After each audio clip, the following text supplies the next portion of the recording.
Yes.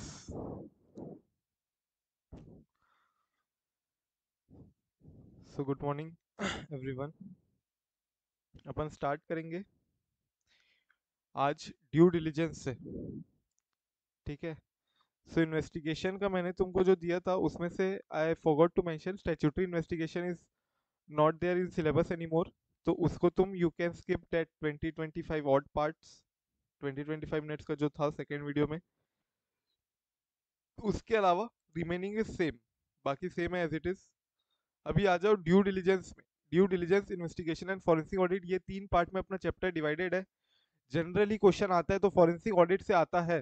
ठीक है। Question काफी बार आता है तो फॉरेंसिक ऑडिट से आता है, but equally important portion are also what, due diligence and investigation. Investigation थोड़ा लंबा पोर्शन है इस चैप्टर का as compare to other two which is due diligence and forensic audit. And थोड़ा सा I can say more like watching verification type also. ठीक है। तो थोड़ा वाचिंग वेरिफिकेशन टाइप जैसा भी है वो। बट अगेन वहां से भी कई बार क्वेश्चन आते हैं, even MCQ case based MCQ भी आए हुए हैं। तो वो भी इक्वली इंपॉर्टेंट है, तीनों ही पार्ट इक्वली इंपॉर्टेंट है। ऐसे कोई पार्ट को तुम ऐसा मत सोचना कि इस बार आ गया फॉरेंसिक ऑडिट तो इस बार फॉरेंसिक ऑडिट नहीं करके जाती हूँ, ड्यू डिलिजेंस और इन्वेस्टिगेशन करके चले जाते हैं। तो ये आ गया है तो अब बाकी दो पार्ट कर लेते हैं, या इस टाइप का कुछ अपनी थ्योरी मत लगाना। रिपीटेड भी होता है, ड्यू डिलिजेंस से ही दो बार आ सकता है, या फिर हो सकता है ड्यू डिलिजेंस से आया अगले बार इन्वेस्टिगेशन से आया फिर फॉरेंसिक ऑडिट से आया, वी नेवर नो। तो generally I find this theory letter on while revising. Students generally tell about this कि मैं ऐसा नहीं कर रहा हूँ, मैं ऐसा कर ले रहा हूँ सर, ठीक है क्या। तो इसलिए मैं पहले से ही तुमको बता दे रहा हूँ कि ऐसा मत सोचना बाद में जब तुम रिवाइज करोगे तब। ठीक है। ड्यू डिलिजेंस अपन स्टार्ट कर रहे हैं। Due diligence, I think you might have already heard about this term, due diligence, right. Generally तुम्हारे जब वैल्यूएशंस होती है, तुम्हारी जब कंपनी तुम कोई खरीद रहे हो या तुम अपनी कंपनी किसी को बेच रहे हो, अमालगमेशन हो रहा है, मर्जर हो रहा है, तो एक प्राइस फिक्स्ड होती है। एक प्राइस फिक्स होगी कि इतने दाम पे खरीदा जाएगा, इतनी बुक वैल्यू है, मान लो ऑलरेडी बुक वैल्यू चल रही कंपनी की 134 रुपीज। तो पीबी रेशियो समझो, price to book value ratio हो सकता है 1.3 1.4 टाइम्स हो। जैसे अभी एक्वायर हुआ, स्वतंत्र ने एक्वायर किया चैतन्य माइक्रो फाइनेंस इंस्टीट्यूशन। स्वतंत्र is a micro financial institution which is led by Birla group. Birla group उनकी जो डॉटर है, राइट, वो पूरा लीड कर रही है उनको। तो वो जो इंस्टीट्यूशन है उसने चैतन्य एमएफआई, जो नवी फिनसर्व का नाम सुना होगा अगर तुमने, नवी फिनसर्व का पर्सनल लोन के मैसेजेस आते रहते हैं, पर्सनल लोन ले लो, पर्सनल लोन ले लो, कॉल भी आते हैं। तो उनकी एक सब्सिडरी थी चैतन्य एमएफआई, उसको एक्वायर किया है। So that was done at the valuation of 1.3 PB. PB मतलब price to book value ratio का जो रेशियो है वो 1.3 है। So how do we determine this, how exactly they did they arrive at 1.3 only. अगर मैं 1.3 बोलूंगा तो क्या सामने वाला मान जाएगा? नहीं, वो भी कुछ काउंटर करेगा, वो भी कुछ और बोलेगा। हो सकता है उन्होंने 1.5 से स्टार्ट किया हो तो 1.3 तक आए हो नेगोशिएशन करते करते। बट किन पॉइंट्स में नेगोशिएशन होगा, that points you will have to prepare. What, how exactly will you prepare those points? By conducting what, due diligence of the entity. तुमको ड्यू डिलिजेंस कैरी आउट करना पड़ेगा equally, very very diligently you can say. And तुमको properly understand करना पड़ेगा क्या business है, क्या business में कोई दिक्कत है क्या, क्या बिजनेस में कोई दिक्कत है क्या। एंड और क्या क्या लाइबिलिटी आ सकती है इस बिजनेस के ऊपर, क्या कोई हिडन लाइबिलिटीज है क्या, या क्या जो इनके एसेट्स है क्या ओवर स्टेटेड है क्या, इनके जो price to book value ratio दिख रहा है मेरे को, जो बुक वैल्यू अभी दिख रही है, क्या वो ओवर वैल्यूड है। एज सच तुमको ये सारे पॉइंट्स देखने पड़ेंगे, and then accordingly you will arrive at your valuation. So before that we do what, due diligence is what we investigate evaluate a business opportunity, verify agreements, encumbrances on assets, assets their title and ownership, intellectual property, health, safety and environmental laws। ये सारी चीजों को तुमको देखना है। कोई environmental law तो trigger नहीं हो रहा है, कोई हेल्थ सेफ्टी वाला लॉ तो ट्रिगर नहीं हो रहा है। नेस्ले को अगर तुम एक्वायर करने जाओगे तो कभी हेल्थ सेफ्टी इस टाइप का कोई लॉ ट्रिगर हो सकता है, तुमको ये सब सोचते हुए करना पड़ेगा कि नेस्ले अगर मेरे को ले रही है या नेस्ले को मैं बेच रहा हूँ कुछ। तो equally important is what, to assess की क्या कोई हेल्थ से रिलेटेड लॉ, कोई इन्वायरमेंट से related law, intellectual property, title, ownership, assets, that all things you have to see. So it implies a general duty to exercise what? Due diligence and care in any transaction. That is what we are going to see here in the due diligence. अब यहाँ पे अपन financially भी देखते हैं सारे points और non financial possibilities भी बहुत सारी देख लेते हैं। Financial possibilities as well as non financial possibility की क्या, जो हम एक्वायर करने वाले कोई दूसरी कंपनी को, तो दूसरी कंपनी के एम्प्लॉयज को भी हमको अपने कंपनी में रखना है क्या, क्या दूसरे कंपनी के एम्प्लॉयज को नहीं रखना है क्या। जैसे एग्जांपल अभी मैं देता हूँ तुमको, एसवीबी बैंक तुमने सुना होगा। SVB bank, SVB bank is what, silicon valley bank. ये जब अभी डूब रही थी, ये जब डूब रही थी तो इसको एक्वायर कर लिया सिटीजन फर्स्ट बैंक ने, SFB, CFB, citizen first bank ने। जब इसको एक्वायर किया तो जो एसवीबी बैंक के जो मेन अदर ऑफशोर एम्प्लॉयज है विच इज इन इंडिया, जो बहुत सारे अदर एम्प्लॉयज है जिनका एक अलग ग्रुप, एसवीबी बैंक का एक अलग ग्रुप था जहाँ पे और बाकी बैकएंड काम्स भी होते थे। सो जब उन्होंने इसको एक्वायर किया तो जो ये वाली एंटिटी है इसको इन्होंने नहीं लिया था, इनके एम्प्लॉयज को भी नहीं लिया था। बट बाद में दे अंडरस्टूड कि इनकी भी रिक्वायरमेंट आएगी क्योंकि इतनी बड़ी एंटिटी है, तो इनकी रेडीमेड स्टाफ जो है, रेडीमेड स्टाफ को एज इट इज ले लेना चाहिए, रेडीमेड स्टाफ को इनको भी ले लेना चाहिए एज इट इज। तो इन्होंने फिर बाद में इसको भी ले लिया था, बाद में इनको भी ले लिया। तो that is what they all have to see, financial as well as non-financial, for successful implementation of restructuring plans. It involves an analysis carried out before acquiring a controlling interest in a company to determine that conditions of a business conform with what has been presented about the target business. जो target business अपन जिसको acquire कर रहे हैं वो अपने लिए target business हो गया।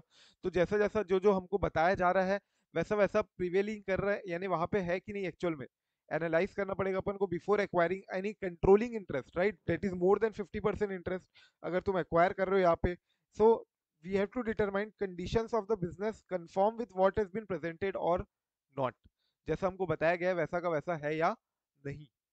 It is also performed in cases of corporate restructuring, venture capital financing, disinvestment, ये सब जगह पे ड्यू डिलिजेंस किया जाता है। ओईसीडी आरबीसी कोड में दिया हुआ है, OECD RBC, RBC due diligence standard है। ड्यू डिलिजेंस स्टैंडर्ड ओईसीडी मतलब तुम्हारा एक multilateral institution है which is what, forming of all other countries, they come together, which is what, organization for economic cooperation and development, organization for economic cooperation and development। Responsible business को due diligence standards में दिया हुआ है कि enterprises are expected to carry out risk based due diligence, वही जैसे अपन risk based audit करते थे, similarly risk based due diligence करना पड़ेगा। जो एरिया तुमको इंपॉर्टेंट दिख रहा है वहां पे और अच्छे से डिटेल में तुमको बातें देखनी पड़ेगी, so that you are not entangled into any wrong purchase। ठीक है, कोई गलत चीज ना खरीद लो या कोई अपने आप को गलत दाम पे ना बेच दो। इसके लिए रिस्क बेस्ड ड्यू डिलिजेंस करो to identify, prevent and mitigate and account for how they address actual and potential adverse impacts to people, society and planet. तो यहाँ पे ईएसजी कंसिडरेशन को भी इन्होंने लेके आ गया है। What is ESG consideration? Is environmental social and governance, environmental social and governance, ESG consideration। तो ये जो OECD RBC due diligence standard है ये पर्टिकुलरली इस पे भी फोकस करता है, ये तुम एक बार देख सकते हो। अभी तुम लोग खुद सोच के बताओ कि क्या तुमको समझ में आ रहा है ड्यू डिलिजेंस और ऑडिट में क्या डिफरेंस आ रहा है। अभी तक अपन ऑडिट देख रहे थे, बट अब अपन स्पेशल ऑडिट देखने वाले यहाँ पे। इस चैप्टर में स्पेशल ऑडिट है, क्यों? क्योंकि इन्वेस्टिगेशन अलग है, फॉरेंसिक ऑडिट ऑडिट एक खुद का अलग टाइप का ऑडिट है। Similarly due diligence is also a type of audit but that is not an audit itself, audit नहीं है वो। तुमको क्या डिफरेंस समझ में आ रहा है एक बार सोच के देखो। What do we do in audit, what is our responsibility? Sir due diligence में हम लोग एक स्पेसिफिक एरिया को कवर कर रहे हैं, जबकि ऑडिट जो रहेगा उसमें फाइनेंशियल स्टेटमेंट्स को अफेक्ट करने वाले ऑल टुगेदर सभी कंपोनेंट्स को हम लोग मतलब ऑडिट करते हैं। तो उल्टा उसमें बोल रहे ड्यू हो, उल्टा डिल अपन financial as well as non financial दोनों चीजें देख रहे हैं ना वहां तो। सिर्फ कोई हाँ फाइनेंशियल का ही कोई स्पेसिफिक एस्पेक्ट को थोड़ी ना देख रहे, ड्यू डिलिजेंस में तो अपन even we are considering non financial aspects also, which we do you think हाँ is more future oriented, मतलब तुमको क्या लगता है कि ऑडिट इज फ्यूचर ओरिएंटेड या due diligence? Due diligence will be more of a future oriented. तुम आगे का सोचोगे कि अभी तक इतना इतना एक्सपेंस का ट्रेंड चल रहा है, क्या आगे भी ऐसा हो सकता है क्या? हमको हिडन लाइबिलिटी देखनी होती, मैंने बताया तुमको ओवर स्टेटेड एसेट्स देखने होंगे कि कोई ऐसी लाइबिलिटी तो नहीं है जो बाद में चल के आ जाए। कोई ऐसे सिग्निफिकेंट केसेस चल रहे क्या सुप्रीम कोर्ट में एंटिटी के अगेंस्ट में, जो एंटिटी के अगेंस्ट में डिसीजन आ सकता है क्या? या कोई एसेट लाइबिलिटी ओवर स्टेटेड तो नहीं है? तो ये अपन को फ्यूचर में चल के देखना पड़ता है कि आगे चल के कुछ दिक्कत ना आ जाए, जबकि audit is what, very historical you can से कि हिस्टोरिकल फाइनेंशियल स्टेटमेंट्स है, उसके ऊपर अपने को ओपिनियन देना है कि whether it gives true and fair view और not. That is our audit, that is our main responsibility in audit, to examine the financial statement and give our opinion whether it is true or whether it is giving true and fair view or not. So it is more of a historical in nature, past को देखते हुए, जबकि due diligence I would say is more of a futuristic in nature. You will have to consider many other points apart from financial. You will also have to consider what non financial aspects as well. तो एक बार इसमें देख सकते हो ये वाला point. अब तुमको मैंने इतनी सारी चीजें बताई तो तुमको लोग खुद को समझ में आ रहा होगा कि क्या ड्यू डिलिजेंस की क्या इंपॉर्टेंस है, क्यों ड्यू डिलिजेंस करना चाहिए, reasons for carrying out due diligence, reasons for carrying out due diligence. एक बार खुद से एक दो पॉइंट सोच के देखो क्यों करना चाहिए हमको ड्यू डिलिजेंस. सर बेनिफिट होंगे कि नहीं होंगे? फ्यूचर में हमको एंटिटी बेनिफिट को होंगे कि नहीं होंगे, जैसा बताया जा रहा है एंटिटी वैसा को होने का कि नहीं होगा. हाँ, एंटिटी को एक्वायर करने से. एंटिटी को एक्वायर करने से एंटिटी जैसा हमको चेप रही है, एंटिटी बोल रही है कि तुमको ये फायदा होगा, तुमको वो फायदा होगा, हमको एक्वायर कर लोगे तो ये चीजें मिलेगी तुमको. तो हमको देखना पड़ेगा कि क्या वाकई में ये सब होगा या नहीं होगा. What it appears to be, whether it actually is or not, whether it actually is or not. So first point तो जो तुमने बोला वही उसी टाइप का है कि to confirm that business is what it appears to be. जैसा बिजनेस सामने वाला बता रहा है, दिख रहा है, वो एक्चुअल में भी है ना. इसके लिए तुम बिजनेस विजिट करोगे, साइट विजिट करोगे, राइट. उनके फाइनेंशियल्स को और डीपली अंडरस्टैंड करोगे, उनके एम्प्लॉइज से बात करोगे, उनके अदर स्टेक होल्डर से बात करोगे. You will try to assess the industry overall. So that is how you will confirm that the business is what it appears to be. Secondly, कोई ऐसा डील किलर इफेक्ट तुमको पता चल सकता है, इसलिए ड्यू डिलिजेंस करना जरूरी है. डील किलर इफेक्ट मतलब समझ रहे हो, जिससे जिस ऐसी चीज पता चल रही तुमको जिसके कारण तुमने जो डील करना था that is killed, no more deal, deal नहीं होने वाली है. Deal killer effect, deal killer defect है क्या कोई कंपनी में, ऐसा कोई डिफेक्ट तुमको पता चल रहा है जिसके कारण तुम उसको एक्वायर करने वाले थे, अब तुम नहीं करोगे. So that we all have to identify ना. जरूरी थोड़ी ना सारे, most of the merger and acquisition you know is what a failure only. सबसे बड़ा जो आज तक का मर्जर है अपना Tata Corus, that is what a failure. बहुत बड़ा फेलियर था. टाटा ने सबसे उससे भी बहुत बड़ी एंटिटी को एक्वायर किया था अपने कोरस को, and became the largest in the steel sector. So but that is not, that didn't turn out to be what a successful amalgam, successful merger in fact you can say. So to avoid the bad business transaction, deal killer defect तुमको पता चल जाए, इसके लिए proper due diligence करना बहुत बहुत important है. Then to gain info which is useful for valuing assets, defining representation, warranties, negotiating. Negotiation करने के लिए मैंने बताया ना कि 1.5 वो बोल देगा तो 1.3 तक लाओगे तुम उसको, 1.2 1.4 जैसा भी. तो नेगोशिएट करने के लिए तुम्हारे पास पॉइंट्स तो होने चाहिए. पॉइंट्स कहाँ से आएंगे, जब तुम प्रॉपरली उसको असेस करोगे, बिजनेस को ड्यू डिलिजेंस करोगे. So that is how you will gain the information, you will negotiate, you can define what all other warranties that can happen in future, representation और कहाँ कहाँ किया जा रहा है, कंपनी का कहाँ केस लॉज चल रहे हैं अभी भी, case laws in supreme court example, right. And then lastly, to verify the transaction which we are trying to take complies with the investment acquisition criteria or not. So these are some of the reasons for you to carry out the due diligence. क्यों due diligence करना चाहिए, तो जैसा दिख रहा है वैसा है कि नहीं है, जो दिखता है वो नहीं होता है और जो होता है वो नहीं दिखता.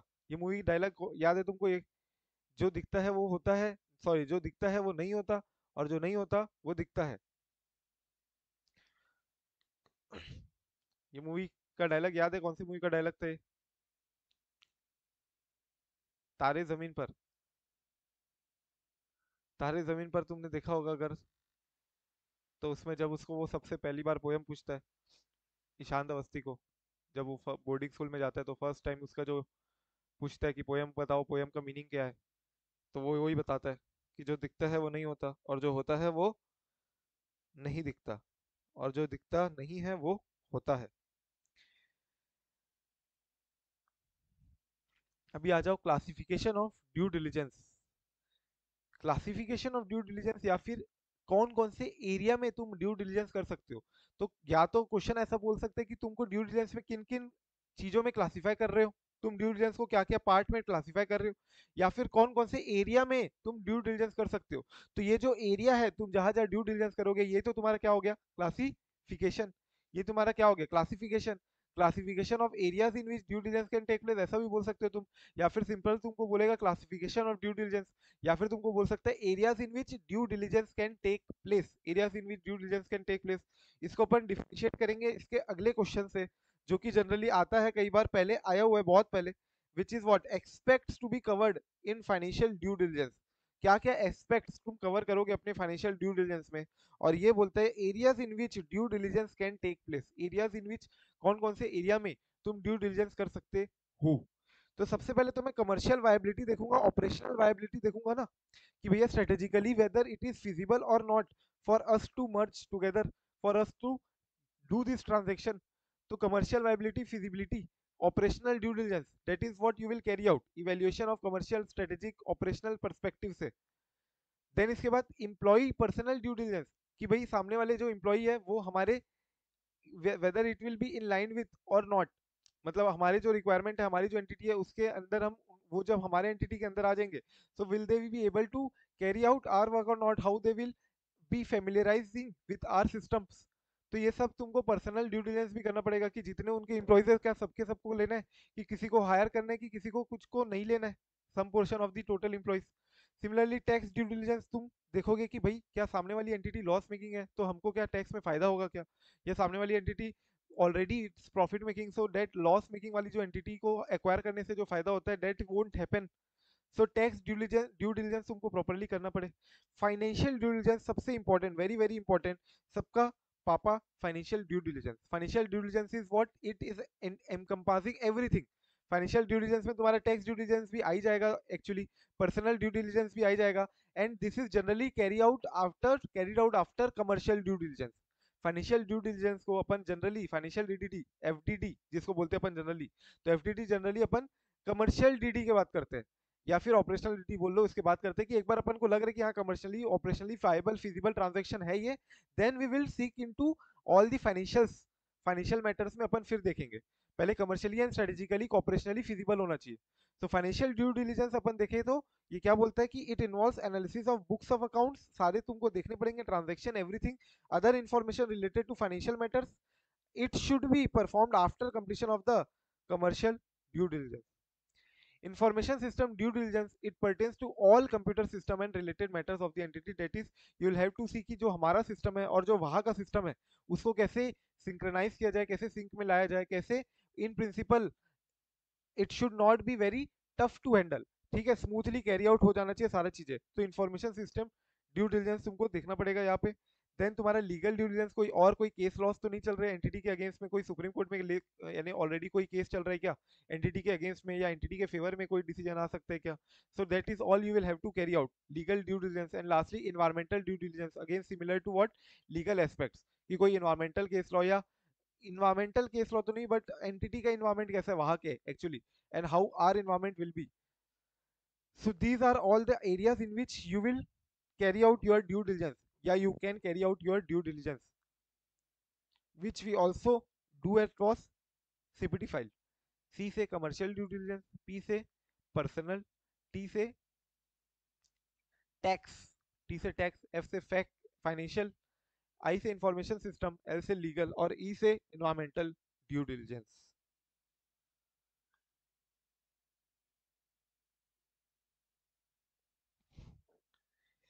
देन अपन उसके बाद आएंगे FDD पे, which is what we one of the area, एक एरिया था जो ड्यू डिलिजेंस में अपन ने, अब अपन को उसी के ऊपर इलेबोरेट करना है एफडीडी के ऊपर।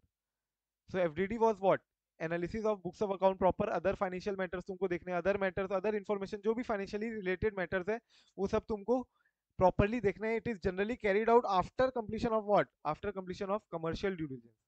तो सिमिलरली अब आ जाओ तुम एफडीडी में, it is what interpreted as complete DD review. FDD मैंने तुमको बताया सबके लिए सबसे very very important area, and it encompasses everything everything. So it is what a complete DD review, as it is supposed to ascertain what financial implications of all other DD reviews. तो तुम जो बाकी tax due diligence में देखने वाले हो, है ना, जो लीगल ड्यू डिलीजेंस में देखने वाले हो, इंफॉर्मेशन सिस्टम ड्यू डिलीजेंस हो या पर्सनल ड्यू डिलीजेंस हो, वो बेसिकली सारी चीजें तुम यहाँ पे भी कवर करना ही है तुमको मोटा माटी। सो that is what your financial due diligence is. So, however, this is not appropriate unless the scope of FDD is wide enough to cover all aspects. It should not be confused with overall DD review. तो तुमको scope जो है FDD का वो wide रखना चाहिए बोल रहा है. अगर ऐसा नहीं है तो फिर तुमको ओवरऑल डीडी रिव्यू बाकी चीजें बाकी पॉइंट्स है, टैक्स डीडी हो गया, एफडीडी के अलावा तुम्हारा लीगल डीडी हो गया, एनवायरमेंटल डीडी हो गया, पर्सनल डीडी हो गया, ये सब भी तुमको करना पड़ेगा अगर तुम्हारे ऑलरेडी एफडीडी में इन्वॉल्व नहीं है तो. एफडीडी अगर इसमें एफडीडी तुम्हारे इसमें स्कोप में अगर सारी चीजें बाकी भी इन्वॉल्व है तो तुम उसको ओवरऑल डीडी रिव्यू बोल सकते हो. सो बाकी चीजें देखो क्योंकि जैसे तो एग्जांपल पर्सनल डीडी रिव्यू अगर मैं तुमको बोलूं so that also you will have to anyway why we will have to consider here in FDD. Personal DD को भी मेरे को एफडीडी में कंसीडर क्यों करना चाहिए? क्योंकि भैया पर्सनल डीडी का भी फाइनेंशियल इंप्लीकेशन आएगा ना बहुत ज्यादा. तुमको मैं बताता हूँ एग्जांपल, जैसे last year what happened was कि सिटी ने अपना 2 ब्रांचेस को हटाया है अलग अलग ऑपरेशनल कंट्री से. एक तो इंडिया की एक इंडिया में जो उनका इंडिया का ब्रांचेस नहीं बोलूंगा, एक डिवीजन बोल रहा हूँ मैं, रिटेल डिवीजन. रिटेल डिवीजन मतलब जैसे अपन लोग जाके अकाउंट खुलवा सकते हैं ना, सिटी के अकाउंट में खुलवाते थे पहले, अब नहीं खुलवा सकते. तो सिमिलरली जिन जिनका सिटी में अकाउंट होगा, क्रेडिट कार्ड डिवीजन हो गया, ये सब जो रिटेल पार्ट है, रिटेल पोर्शन मतलब अपने जैसे छोटे मोटे इंडिविजुअल्स के लिए जो पोर्शन है वो उन्होंने बेच दिया. उनसे नहीं हो पाया, आरबीआई के स्ट्रिक्ट रेगुलेशन के अंदर उनसे कैरी आउट नहीं हो पाया वो बिजनेस, तो उन्होंने बेच दिया एक्सिस बैंक को. सिमिलरली सिटी ने एक और अपना डिवीजन कोरिया का जो था वो उन्होंने कहीं और बेचा है, कोई किसी और कंपनी को बेच दिया. बट जब उन्होंने बेचा ना, या जब सॉरी कोरिया में तो उन्होंने बंद किया है, कोरिया में एक डिवीजन जो है वो उन्होंने पूरा का पूरा बंद कर दिया, बेचा नहीं बंद कर दिया. सो जब उन्होंने बेचा तो वहां के लॉस के हिसाब से, कोरिया के लॉस के हिसाब से उनको क्या करना था, उनको अब उस केस में 5 साल की जो सैलरी है एम्प्लॉय को वो देना पड़ेगा. 5 साल की सैलरी मतलब समझ रहे हो कितना हो गया? 5 साल की सैलरी तुमको हर एक एम्प्लॉय को देना पड़ेगा. जिन जिन एम्प्लॉय को तुम हटा रहे हो वो वहां के कंट्री का लॉ है, कंट्री का लोकल लॉ है, लोकल लॉ रेगुलेशन को फॉलो करने के कारण उनको फाइनेंशियल इंपैक्ट आएगा कि नहीं? उनको फाइनेंशियल इंपैक्ट भी आएगा. सो that is why you should carry out everything in your FDD. छोटा छोटी चीजें भी जिनकी सारी का इंपैक्ट अल्टीमेटली किससे आना है, इंपैक्ट तो सबका क्या आएगा, पैसे पे इंपैक्ट आएगा ही आएगा, फाइनेंशियल मैटर्स पे इंपैक्ट आएगा ही आएगा. So FDD should encompass everything, personal DD, tax DD, information system DD, legal DD, environmental DD, and if it already encompasses every other DD review, so then we can call it as what? We can call it as overall DD review. Then it can be understood from the foregoing that role of FDD commences only after price has been agreed for business. तो जब तुम FDD चालू कब करते हो? जब तुम्हारा एक बार पीबी डिसाइड हो गया कि प्राइस तुम्हारा डिसाइड हो गया, क्या रेशियो आ रहा है तुम्हारा, पीबी रेशियो है, प्राइस जो भी तुम्हारा डिसाइड हो गया, उसके बाद अब तुम FDD करोगे and then you will how negotiate the transaction. Initial price other decisions are taken on the basis of net worth. Net worth जो तुम्हारा है, मैंने बताया ना तुमको, बुक वैल्यू निकालोगे. जनरली तुम्हारा प्राइस क्या आता है? अगर तुम्हारा मान लो 1000 करोड़ का बैलेंस शीट है तो नेटवर्थ आ रही तुम्हारी 1000 करोड़ की, तो पीबी रेशियो अगर 1.3 है तो तुम इसका ट्रांजेक्शन की वैल्यू क्या करोगे कि मैं 1300 करोड़ में तुमको खरीदूंगा. तुम्हारी बुक वैल्यू ऑलरेडी 1000 करोड़ है, मैंने उसका पीबी रेशियो निकाल के मैं अपना जो प्राइस देने के लिए रेडी हूँ, मैं 1.3 times over your book value देने के लिए रेडी हूँ. तो इसका मतलब क्या हुआ? I will give you 1300 crore. So that is what they are saying कि सबसे पहले तो मैं नेटवर्थ निकालता हूँ जनरली, एंड नेटवर्थ वगैरह निकालने के बाद मेरी प्राइस आ जाती है. अब ये प्राइस आने के बाद मैं एफडीडी करता हूँ प्रॉपरली. समझ में आ रही? तो छोटा छोटा पार्ट है, यहाँ से कुछ एमसीक्यू बनाना है तो बना सकते हैं, नहीं तो एक क्वेश्चन तो मैंने तुमको बताया अभी तक, ये वाला क्वेश्चन है इंपॉर्टेंट. कौन सा? क्लासिफिकेशन ऑफ ड्यू डिलिजेंस या एरियाज जहां जहां पे due diligence can be taken place. ठीक है, इसके ऊपर जो था वो भी अभी तक आया नहीं है सच, बट एक बार मार्क करके रख सकते हो. Reasons for carrying out due diligence, ये लैंग्वेज को एज इट इज याद रखना, या तुमको ऐसे घुमा के भी पूछ सकते हैं कि तुम क्यों ड्यू डिलिजेंस करोगे, why will you do DD. Reasons for carrying out DD और क्लासिफिकेशन हो गया. अब अपन आते हैं objective. To achieve its objective DD process can include any या all of the following objective. तो डीडी का ऑब्जेक्टिव क्या है बेसिकली? सो ड्यू डिलिजेंस का ऑब्जेक्टिव ऑब्वियसली अभी तक अपन ने जितना देखा, it is what? To understand the entity, describe, description उसके बारे में देखना, हिस्ट्री क्या है, एंटिटी की हिस्ट्री क्या है, प्रमोटर्स की हिस्ट्री क्या है, सब देखना है ना. बैकग्राउंड क्या है प्रमोटर्स का, how strong are the background, how strong is the background skill, educational qualification, everything you will have to see about the promoters. अभी कोई भी आईपीओ आता है, जनरली तुम देखोगे कि आईपीओ में लगाना चाहिए कि नहीं लगाना चाहिए, तो कोई एनालिसिस करता है, अगर किसी का भी एनालिसिस देखोगे, मैं जनरली जैसे जी न्यूज में देखता हूँ, जी न्यूज में तुमको दिखेगा अनिल सिंघवी जब अपना एनालिसिस देते कोई भी आईपीओ के ऊपर, तो सबसे पहली बात वो प्रमोटर के ऊपर ही करते कि very strong promoter, very strong promoter, जो उनको धंधा के बारे में पता है, वो बहुत कम लोगों को पता है इस इंडस्ट्री में, so they talk about the promoters directly first point. So background that is very very important for you to identify the promoters. कहीं तुमने शार्क टैंक में भी देख लिया होगा कि प्रमोटर्स के ऊपर कई लोग स्टेक ले रहे, right. So accounting policies practices followed by the organisation, accounting policies अब इंपॉर्टेंट है क्योंकि हमारी अकाउंटिंग पॉलिसी और उनकी में अलग हो सकती है, प्रैक्टिस अलग हो सकती है हमारी और उनकी में, इसलिए therefore we will also have to ascertain about the accounting policies. MIS system वहाँ पे कैसा है, मैनेजमेंट इन्फॉर्मेशन सिस्टम जो होता है तुम्हारा एमआईएस सिस्टम, मैनेजमेंट स्ट्रक्चर तुम्हारा वहाँ पे अलग है क्या, हमारे यहाँ अलग है क्या, स्ट्रक्चर हायरार्की हायरार्की। देन उनका जो profit and loss, trading result देखोगे, profit and loss current year, previous year, ठीक है, प्रीवियस ईयर के 2-3 साल के देख सकते हो।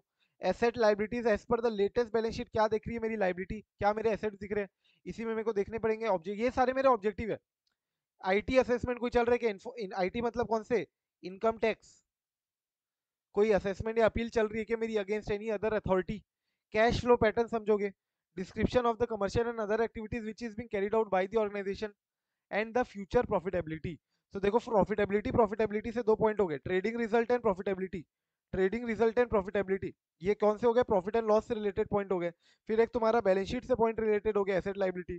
फिर एक तुम्हारा कैश फ्लो स्टेटमेंट से रिलेटेड पॉइंट हो गया, कैश फ्लो पैटर्न।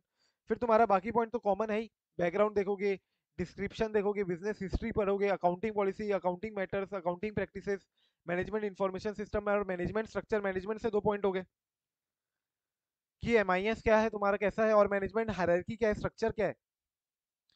तो ये तुम्हारे कुछ ऑब्जेक्टिव हो गए डीडी के। अब जब तुम फुल फ्लेजेड डीडी करते हो, एफडीडी, जब तुम पूरा फुल फ्लेजेड एफडीडी करते हो, FDD financial due diligence, then तुम्हारे स्कोप में क्या क्या मैटर आवेंगे, तुम्हारे स्कोप में क्या क्या मैटर आवेंगे।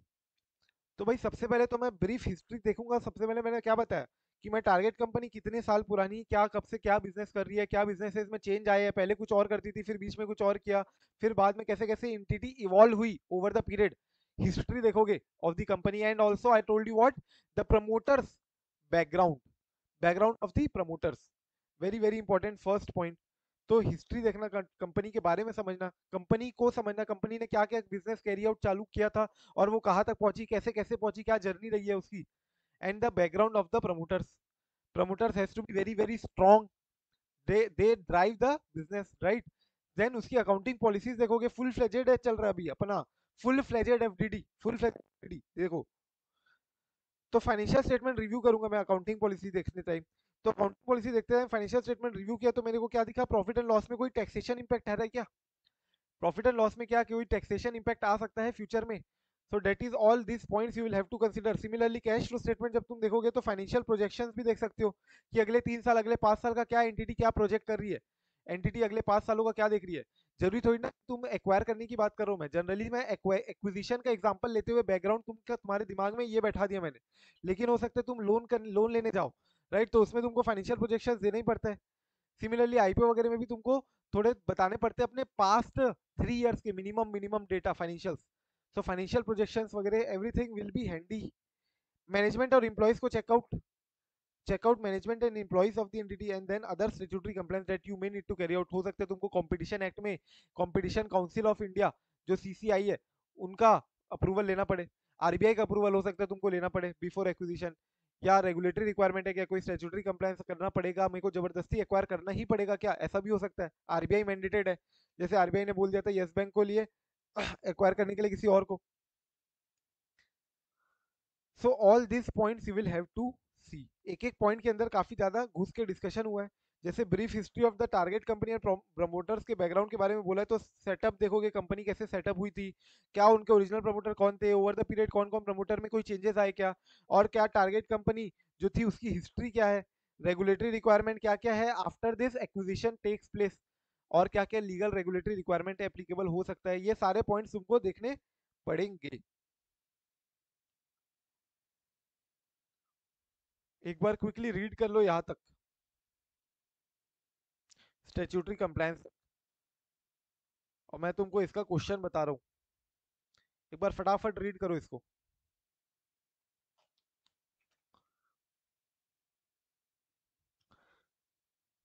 अच्छा, मैंने कभी क्वेश्चन डाला है ग्रुप में, एक बार वो रीड करो उसको और बताओ क्या आंसर आना चाहिए तुम्हारे हिसाब से।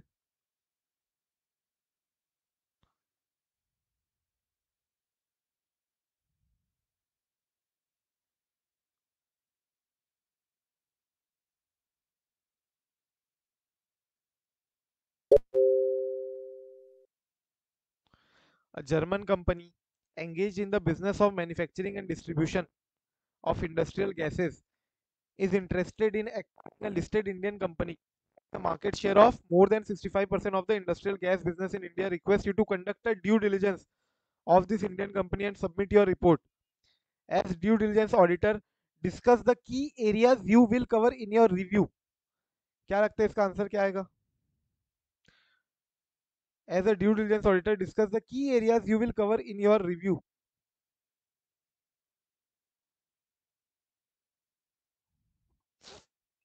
क्या aspects to be covered in financial due diligence जो दिया है वो आएगा, या फिर ऊपर वाला आंसर आएगा, areas in which DD can take place?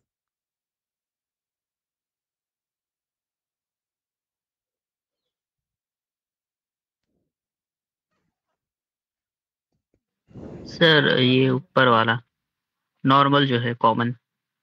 Normal जो है वो कॉमन वो वाला आएगा बोल रहे हो? बाकी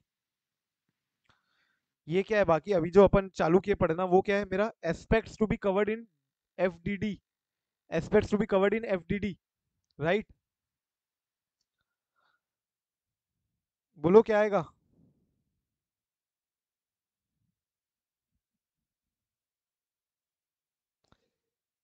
बोलो बोलो बोलो बोलो। बाकी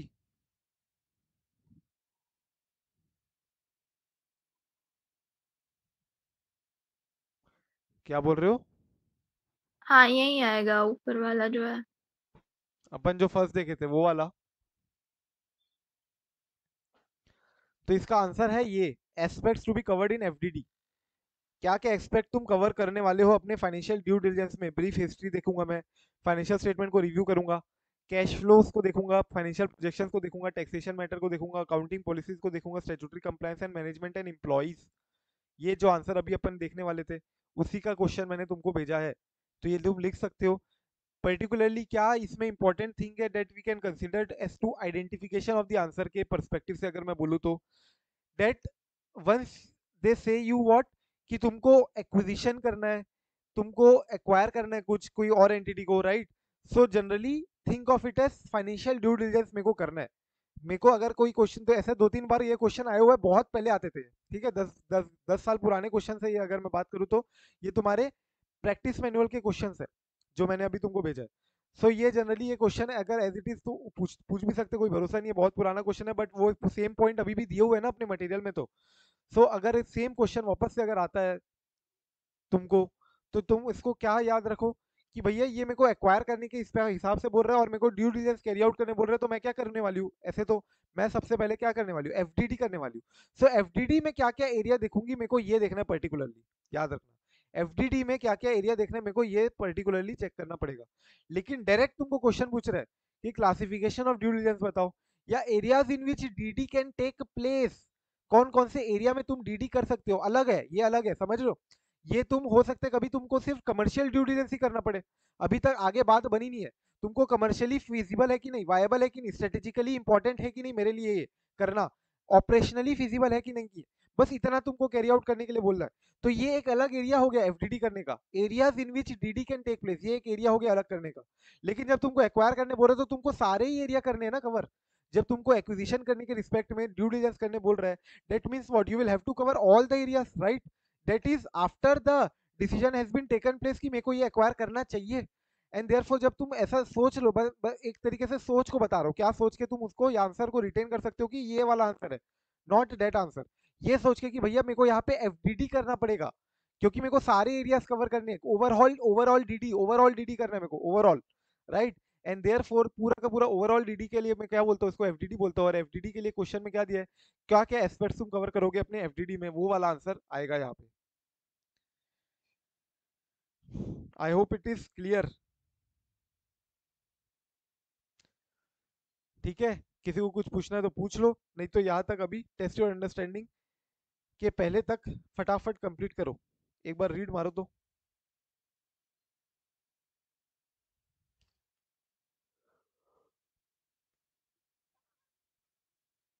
यस।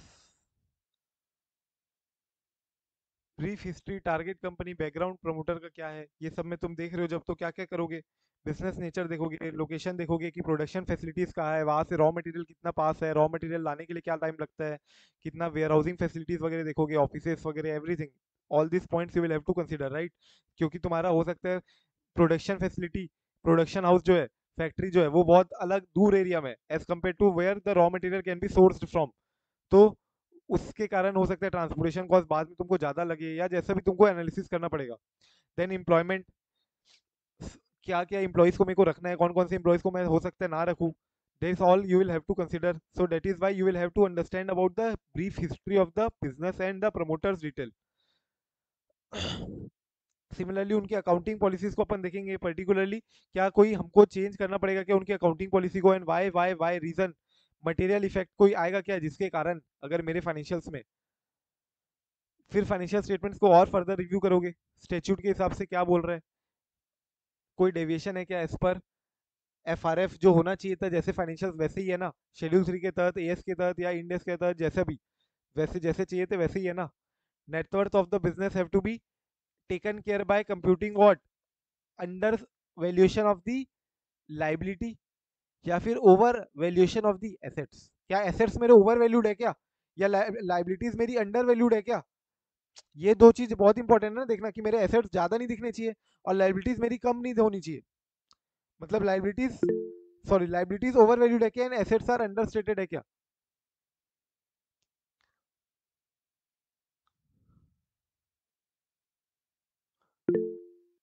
हाँ अंतिमा।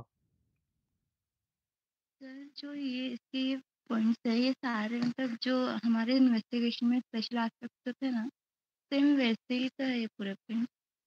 क्या क्या क्या, वापस बोलना जोर से एक बार। जो हमको यहाँ पे पॉइंट्स दिए ना, बैलेंस शीट और फाइनेंशियल स्टेटमेंट्स के, टर्नओवर, टैक्सेशन के, ये सेम पॉइंट्स स्पेशल एस्पेक्ट होते हैं इन्वेस्टिगेशन में, वो भी सेम ही है ना। हाँ बोल सकते तो हो, वो भी तो एक स्पेशल ऑडिट में तुम इन्वेस्टिगेशन जब कर रहे हो, तो तुम जानना तो यही चाहते हो ना ओवरऑल, कि जो दिख रहा है वो सच है या नहीं है। अल्टीमेटली एम तो वही है। बस ड्यू डिलिजेंस का ऑब्जेक्टिव कोई और रिस्पेक्ट में है, कि जब पर्टिकुलरली अमालगमेशन हो रहा है, एग्रीमेंट हो रहा है, कोई साइन हो रहा है, कोई लोन लिया जा रहा है, तो ये सब रिस्पेक्ट में ड्यू डिलिजेंस कर रहे हो। और investigation can be mandated by law or can be even non statutory, तुमको चेक कर तो चेक चेक तो वही सारे पॉइंट्स करने ही पड़ेंगे, कि जो दिख रहा है वो सच होना चाहिए कि नहीं। तो उसके लिए सारे यही सब पॉइंट्स देखोगे। You will have to sir assess दोनों व्हाट जगह financial statement review and voluntary, all everything. हाँ। दोनों ही जगह वॉलेंटरी हो गया ना सर? यहाँ पर भी हम वॉलेंट इन्वेस्टिगेशन वॉलेंट। वॉलेंटरी इन्वेस्टिगेशन अपन ने देखा था ना, एक मैंने तुमको बताया होगा, तो स्टेच्यूटरी एंड नॉन स्टेच्यूटरी दोनों है। Statutory not be A voluntary investigation ना, वो तो इन्वेस्टिगेशन तुम्हारे ऊपर किया ही जाएगा। और जो स्टेच्यूटरी इन्वेस्टिगेशंस है, these are mandated by law.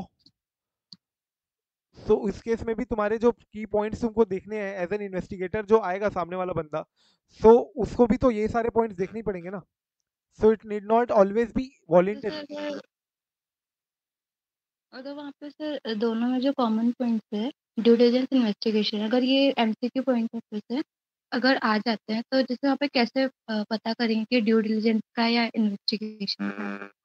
तुमको क्वेश्चन में बताएगा, तुमको क्वेश्चन से समझ में आ जाएगा कि ये ड्यू डिलिजेंस से पूछ रहा है या इन्वेस्टिगेशन से। तुमको बोलेगा कि इन्वेस्टिगेशन किया जा रहा है, क्वेश्चन में घुमाया कि थोड़ा सा बहुत बता बात करेगा कि इन्वेस्टिगेटर को अपॉइंट किया गया है। या जैसे यहाँ पे क्वेश्चन में बोला कि ड्यू डिलिजेंस ऑडिटर तुम हो, so as a due diligence auditor what points you will consider. तो तुमको क्वेश्चन में बताया ना कि ये ड्यू डिलिजेंस के रिस्पेक्ट में पूछ रहा है, जो अभी मैंने तुमको क्वेश्चन भेजा टेलीग्राम पे।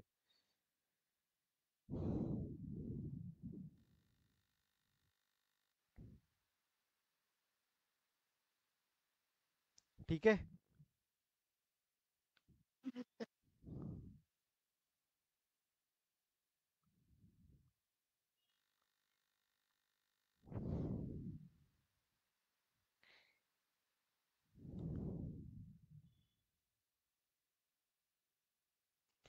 टैक्सेशन में देखो क्या बोल रहे हैं, taxation is generally included in FDD, जो टैक्सेशन ड्यू डिलिजेंस है वो जनरली अपन एफडीडी में करते हैं, और यही बात वहां पे भी बोला था एरियाज में कि FDD encompasses tax due diligence. ये देखो,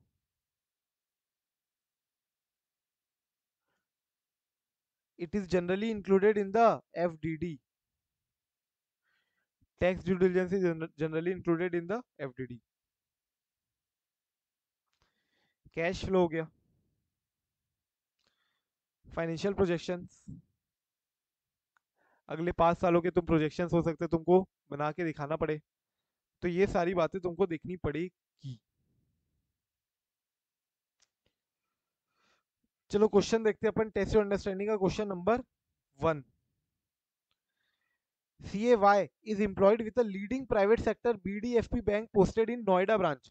One of the existing borrower has approached the bank branch with a proposal to sanction fresh term loan of 5 crore. 5 crore का फ्रेश टर्म लोन उसको लेना है बैंक ब्रांच से अपने, तो वो आया है ब्रांच बात करने। क्यों? क्योंकि उसका वर्किंग कैपिटल बढ़ गया है, इसलिए उसको और लोन चाहिए थोड़ा। So while performing the due diligence, he notices that company was formed just 2 years ago. जो बैंक का एम्प्लॉई है वो कहा गया बिजनेस के पास। बिजनेस के पास क्यों गया? क्योंकि बिजनेस को चाहिए था 5 करोड़ का और टर्म लोन चाहिए था। क्यों? क्योंकि उसकी वर्किंग कैपिटल नीड बढ़ गई थी। तो जब उसको टर्म लोन चाहिए था तो बैंक का जो एम्प्लॉई है वहां पे गया जब, तो उसको क्या दिखा कि कंपनी सिर्फ 2 साल हुआ है अस्तित्व में आए, and had availed the term loan of 10 crore and cash credit facility of 5 crore respectively already उसके ऊपर 15 करोड़ का चल रहा है loan. The sales have increased from 25 crore in the first year to 45 crore in the year 2। तो सेकेंड ईयर ही उनका cell double हो गया, double. It is generating cash profit and is timely servicing its debt. The borrower was earlier catering to domestic market, लेकिन अब वो export order भी लेने लग गया है। पहले डोमेस्टिक मार्केट को सर्व करता था बस, अब they are also serving what export orders. The expansion plans are in line with the development in area of marketing relating to export। सब अच्छी बात है, बढ़िया है। However, there are large number of units catering to domestic and export market of garments in Noida। ये बोल रहा है कि बहुत सारे एक्सपोर्टर, तो एक्सपोर्टर का मार्केट बहुत सैचुरेटेड है ऑलरेडी, बहुत ज्यादा कॉम्पिटिटर्स है, तो मार्जिन में इंपैक्ट आ सकता है, या जो भी उसको हाईलाइट करना होगा कौन सा point. There is also demand slump in the biggest US market, जो हमारा सबसे बड़ा एक्सपोर्ट मार्केट है यूएस, वहां पे डिमांड कम होते जा रही है, डिमांड स्लम्प होते जा रही है, रिसेशन आ रहा है वहां पे, खुद में रिसेशन आ रहा है, तो वो हमसे क्या माल खरीदेंगे, समझ रहे हो। And besides the unit is family based and the relies upon marketing skills of its main promoter। तो जो पूरा का पूरा यूनिट है ना वो फैमिली ओरिएंटेड बिजनेस है, छोटी सी कंपनी, प्राइवेट कंपनी, जिसमें पापा यानी जो मेन प्रमोटर है वही सब चीज करते हैं, और जो उनकी वाइफ है वो मान लो एडमिन वगैरह बाकी सारी चीजें चेक करती है, देखती है, राइट। तो ये दोनों तीनों मिलके ही फैमिली बिजनेस ही है, ये कुल मिला के एक प्रकार से बोलो छोटा सा। And therefore there is a lack of well paid qualified staff with the borrower to deal effectively with its customer both domestic as well as foreign। तो इसलिए वेल क्वालिफाइड स्टाफ भी नहीं है क्योंकि ये पूरा घरेलू बिजनेस टाइप से है। So he start jotting down and elaborate above points. So ये सारे पॉइंट्स उसने जॉट डाउन किए और उसको इलेबोरेट करते गया। Identify what he is trying to do as a part of due diligence, क्या करना चाह रहा है वो। तो आंसर में दिया है कि भाई he is carrying out स्वॉट analysis. स्वॉट analysis सबको पता ही है, राइट। तो ये अपन देखेंगे कि अपनी जो ड्यू डिलिजेंस रिपोर्ट है उसमें अपन स्वॉट एनालिसिस के ऊपर भी अपनी रिपोर्टिंग देते हैं। ये देखो, स्वॉट एनालिसिस के ऊपर भी अपन अपने ड्यू डिलिजेंस रिपोर्ट में अपने कंटेंट में ये एक टॉपिक जरूर जरूर डालते हैं, स्वॉट एनालिसिस करना। Very very important for you too. भाई तुम अगर इंटरव्यू देते हो, तुम कहीं एंटिटी को इंटरव्यू देते हो, तो सामने वाला जो इंटरव्यूअर है तुम उसे पूछ सकते हैं ना तुम्हारी स्ट्रेंथ क्या है, व्हाट आर योर 2 की वीकनेस। ये तो जनरल क्वेश्चन है, तुमको पता होगा स्ट्रेंथ एंड वीकनेस, स्वॉट एनालिसिस। तो जब सामने वाला तुमको जब एक्वायर कर रहा है, यानी तुमको जब एम्प्लॉय के रूप में ले रहा है, तो तुम्हारा प्रॉपर एनालिसिस करता है, स्वॉट एनालिसिस। सिमिलरली जब तुम किसी और को एक्वायर कर रहे हो, किसी और को लोन दे रहे हो, कुछ भी कर रहे हो, तो तुमको उसका भी स्वॉट एनालिसिस तो करना ही चाहिए।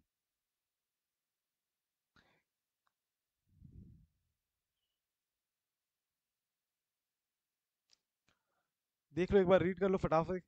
Test your understanding question number 1। बोलो, यस रीड कर ली? चलो नेक्स्ट आ जाओ, work approach to due diligence. तुम्हारा क्या वर्क अप्रोच रहेगा, क्या अप्रोच रहेगा towards due diligence, work approach towards DD. तो सबसे पहले तो तुम भैया जो सामने वाली कंपनी जिसको तुमको एक्वायर करना है, जो टारगेट कंपनी जिसको तुमको बाय करना है, जो अपने आप को बेच रही है, तो मैं खरीदार हूँ मान लो, तो मैं सबसे पहले तो सामने वाली जो बिकाऊ कंपनी है उसका फाइनेंशियल देखूंगा कि भैया financial should be strong healthy, क्योंकि मैंने अपना मन अगर बनाया हुआ है, सेम इंडस्ट्री की होगी, सेम कमर्शियल स्ट्रेटेजिकली सारी फिजिबिलिटी चेक हो गई होगी, so then I will starting with what, I am starting with due diligence, right. And therefore यहाँ पे सबसे पहले तो मैं उसके फिर क्या देखूंगा, फाइनेंशियल्स देखूंगा। इसके बाद मैं वहां साइट विजिट करूंगा, एक बार देखूंगा प्रॉपर बिजनेस एम्प्लॉय से बात करूंगा, अदर स्टेक होल्डर से बात करूंगा, है ना। एंड देन बहुत ज्यादा जाऊंगा, अगर घुसूंगा तो बहुत ज्यादा घुसते जाऊंगा, राइट। इसलिए you will have to define key areas. तुम साइट विजिट जाओगे तो ऑलरेडी इतने सारी चीजें होगी, इतनी सारी चीजें देखने के लिए होगी कि you can not expect someone to carry out due diligence in all the areas exactly in same detailed manner में, ठीक है। इसलिए तुमको कुछ की डिफाइंड एरिया डिफाइन करने पड़ेंगे, की एरियाज डिफाइन करने पड़ेंगे, की एरियाज। एंड देन तुमको उस एरिया में प्रॉपरली एनालाइज करके उसमें ड्यू डिलिजेंस करना पड़ेगा, विच इज व्हाट ओईसीडी का अपन ने देखा था ना, ओईसीडी का जो अपना गाइडलाइन है, ओईसीडी का स्टैंडर्ड ड्यू डिलिजेंस स्टैंडर्ड, उसने क्या बोला था, risk based due diligence. Yes और नो, याद आया जस्ट अभी तो देखा अपन ने, 1 घंटा पहले भी नहीं, 1 घंटा भी नहीं हुआ।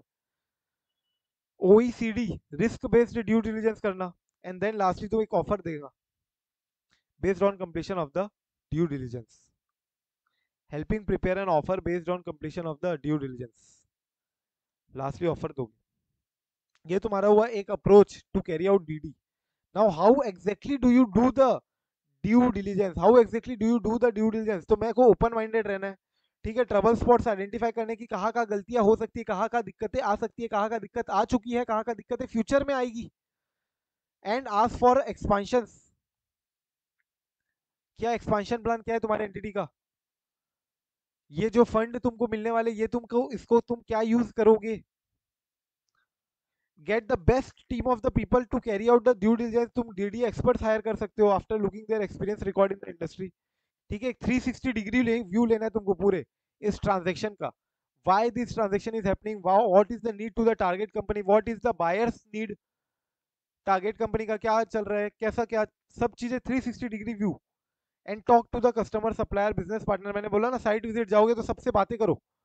एंड रिस्क मैनेजमेंट अप्रोच रखो एक, कि भैया ये रिस्की ट्रांजेक्शन है, काफी ज्यादा अमाउंट इन्वॉल्व होता है जनरली इसमें, and therefore you will have to carry out a risk management approach. And lastly comprehensive report prepare करोगे including detailed detailing the compliances and substantive risk and issues. अभी आ जाओ प्री ड्यू डिलिजेंस पीरियड में, ये 3 step है समझ लो तुम्हारे due diligence का। सबसे पहले ड्यू डिलिजेंस के पहले जो फेज है उसको अपन बोलेंगे प्री ड्यू डिलिजेंस पीरियड। फिर जब तुम एक्चुअल में ड्यू डिलिजेंस करते हो, नेगोशिएट करते हो, that is what are phase 2, negotiation due diligence process. And lastly जब तुम डील को क्लोज करते हो, that is your closing process. And after closure what happens, ठीक है। तो ये 3 फेज है मेरे ड्यू डिलिजेंस के, पहले वाला phase pre due diligence period, pre DD period, and फिर देन डीडी प्रोसेस हो गया, या नेगोशिएशन फेज वो बोल लो उसको। एंड थर्ड मेरा जब deal closure of the deal या पोस्ट क्लोजिंग प्रोसेस क्या क्या होंगे।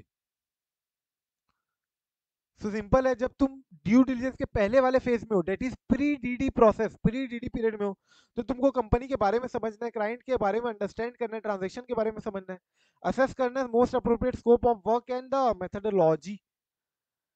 फिर centralised coordination of project team देखोगे कि मेरी जो टीम है वो प्रॉपरली कोऑर्डिनेटेड है ना, सारे अच्छे प्रॉपर मेथडोलॉजी से वर्क कर रहे हैं, स्कोप ऑफ वर्क, स्कोप में क्या क्या आ रहे हैं।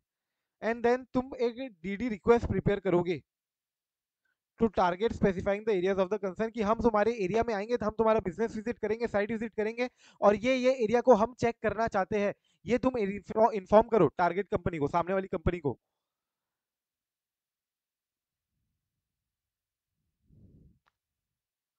ठीक है।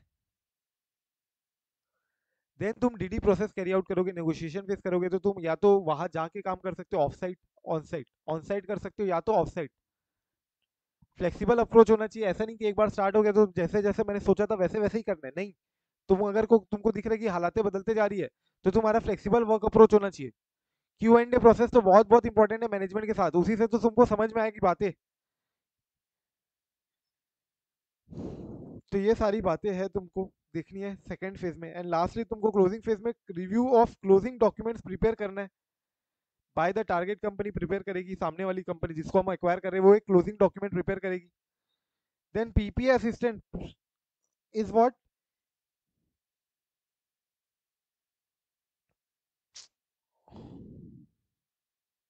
so PPA means what, purchase price allocation assistance।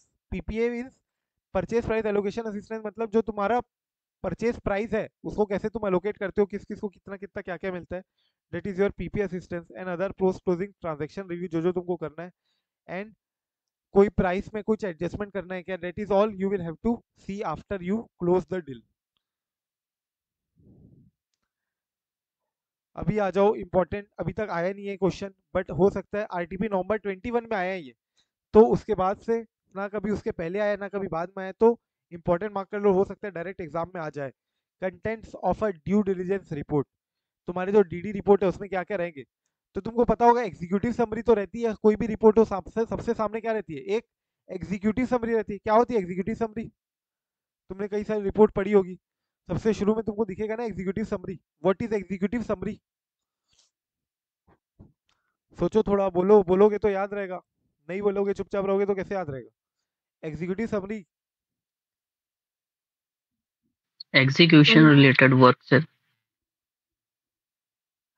सुना नहीं क्या मतलब कोई? सर मैंने हाँ देखा नहीं है बट लॉजिकली ऐसा लग रहा है कि मतलब जो जिसने ये एग्जीक्यूट किया है मतलब पूरा ड्यू डिलिजेंस उसकी एक मतलब कि उसकी एक summary kind of.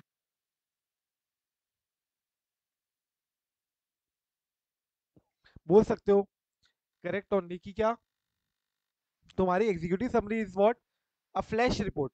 Flash report मतलब एक प्रकार से जो तुमने रिपोर्ट में कवर किया है ना उसकी एक छोटी सी शॉर्ट समरी देते हो generally. This is why this is called as executive summary. If it is short में बताते हो तुम अगर, तो why this is called as executive summary. ये उसमें सारे मतलब मोटा मोटी पॉइंट्स आ जाते तो होंगे। समरी बोल सकते हो ना, एग्जीक्यूटिव समरी क्यों, because these are generally read by executives of the और entity, जो CEOs है, एक्सीओस मतलब CEOs जो है, समझ लो, चीफ एग्जीक्यूटिव ऑफिसर हो गए, तुम्हारे एग्जीक्यूटिव डायरेक्टर्स हो गए, जितने एक्सक्यूटिव एग्जीक्यूटिव क्लास जो तुम्हारे है एंटिटी में, जो बड़े बड़े लोग हैं, तो उन लोग पूरी पूरी रिपोर्ट तो नहीं पढ़ेंगे ना, इतना टाइम नहीं रहता उनके पास सब चीजें देखना, और रहता भी होगा तो जनरली वो लोग बनवाते ही है हमारे लिए, हमको शॉर्ट में बना के दो, ठीक है। So executive summary is what is prepared for the executives of the entity, की वो लोग को पूरी रिपोर्ट पढ़ने का तो टाइम नहीं रहेगा ऑब्वियसली। सो वो लोग एक दो पेज में पूरे रिपोर्ट की जिस्ट समझ में आ जाए उनको, और अल्टीमेटली डिसाइड कंक्लूड कर ले इस बेसिस पे। तो तुमको सबसे पहले एग्जीक्यूटिव समरी इंक्लूड करोगे, देन इंट्रोडक्शन आएगा, तुम्हारा बैकग्राउंड क्या था एंटिटी का, प्रमोटर का बैकग्राउंड क्या था, ऑब्जेक्टिव तुम्हारा ड्यू डिलिजेंस करने का ऑब्जेक्टिव क्या था, तुम्हारा स्कोप क्या था, टर्म्स क्या थे तुम्हारे करने के, समझ में आ रहा है, ये सब बातें इंक्लूड करोगे। Share holding pattern, very very important, share holding pattern, ये सारे पॉइंट्स आने चाहिए, वेरी वेरी इंपॉर्टेंट, सारे सारे पॉइंट्स इंपॉर्टेंट है, इजी याद रखने के लिए भी बहुत इजी है। देखो बाकी के पॉइंट्स कैसे याद करा रहा हूँ मैं। फाइनेंशियल लाइबिलिटी और एसेट वैल्यूएशन, बैलेंस शीट में जाओ, बैलेंस शीट में तुमको क्या दिखता है, एक जगह लाइबिलिटी एक जगह एसेट, एक जगह लाइबिलिटी एक जगह एसेट, तो एसेट लाइबिलिटी में क्या बोला मैंने, फाइनेंशियल लाइबिलिटी देखना पड़ेगा तुमको, असेसमेंट करना पड़ेगा फाइनेंशियल लाइबिलिटी का। And similarly assessment of the asset valuation shell also be carried out. फिर एक हो गया बैलेंस शीट, अब दूसरा आता है operating result, that is what, my profit and loss account, P&L statement. तो पी&एल स्टेटमेंट में मेरे को क्या दिखता है, operating results, profit and loss. तो प्रॉफिट अगर ज्यादा है तो टैक्स लाइबिलिटी मेरी ज्यादा आएगी, स्टैट्यूटरी लाइबिलिटी ज्यादा आएगी। तो लेकिन मैंने मान लो टैक्स लाइबिलिटी कम पटा है, जितनी आई थी उससे कम पटा है, तो इसके कारण मेरे ऊपर क्या हो गया, लिटिगेशन हो गया। और लिटिगेशन होने के कारण मेरे को बाद में ही पता चला कि लिटिगेशन के साथ साथ उनको और भी ऐसी अदर लाइबिलिटी, अदर अदर चीजें पता चल गई है जो मैंने घपला किया था, घोटाला किया था, तो उसके बारे में other liabilities which is not provided for by the entity. तो अदर लाइबिलिटी के बारे में भी मेरे को प्रोविजन बनाना पड़ेगा, क्योंकि ये लाइबिलिटी मेरे को हो सकता है कि देना पड़े कोर्ट को। एंड इसके कारण क्या हो सकता है, अनफोर्सिन कंटिंजेंट लायबिलिटी है ये, बेसिकली हो सकता है देना पड़े या ना देना पड़े। सो देना पड़े ना देना पड़े मतलब क्या है, मेरी ये कंटिंजेंट लायबिलिटी है, एक्चुअल लायबिलिटी अभी तक हुई नहीं है, जब तक कोर्ट का केस नहीं आ जाता तब तक। लेकिन ये सब के कारण, भाई कंटिंजेंट लायबिलिटी भी है तो कई बार तुमको हो सकता है उसके लिए प्रोविजन तो बनाना पड़े, तो ये सब के कारण तुम्हारा नेटवर्थ कम होते जा रहा है। तो अब मैंने क्या हल निकाला लास्ट में, मैंने हल निकाला कि मैनेजमेंट स्ट्रक्चर चेंज करूंगा फटाफट से, तो सारी चीजें ठीक हो जाएगी, टनाटन अच्छी हो जाएगी। क्या बोला मैंने, अगेन मैं बोलता हूँ 2 पॉइंट। सबसे पहले asset valuation liability, asset valuation liability, financial liability asset valuation. फिर मैं प्रॉफिट एंड लॉस में आया, प्रॉफिट एंड लॉस में मैंने ऑपरेटिंग रिजल्ट देखा, ऑपरेटिंग रिजल्ट में मैंने बोला कि टैक्स तो बहुत आना चाहिए लेकिन मैं टैक्स कम पटाऊंगा, तो इसमें टैक्सेस एंड स्टैट्यूटरी लायबिलिटी आ गई तुम्हारी, टैक्सेस एंड स्टैट्यूटरी लायबिलिटी। लेकिन चूंकि मैंने कम पढ़ाया था इसलिए मेरे ऊपर लिटिगेशन हुआ, लिटिगेशन के कारण ऐसी और भी अदर लायबिलिटी है जो कि कंटीजेंट लायबिलिटी हो सकती है, जो कि मैंने प्रोवाइड फॉर नहीं की थी, other liability which is not provided for, unforeseen contingent liability, और नेटवर्थ इससे मेरा कम हो गया। अब मैं कुल मिला के स्वॉट एनालिसिस करूंगा, मैं मैनेजमेंट स्ट्रक्चर को चेंज करूंगा, हायरार्की चेंज करूंगा, एंड इससे मैं एक शॉर्ट समरी के रूप में तुमको देखो सारे पॉइंट्स याद आ जाएंगे, देख लो सारे पॉइंट्स रीड कर लो एक बार, सारे पॉइंट रीड कर लो फटाफट से। Contents of a due diligence report,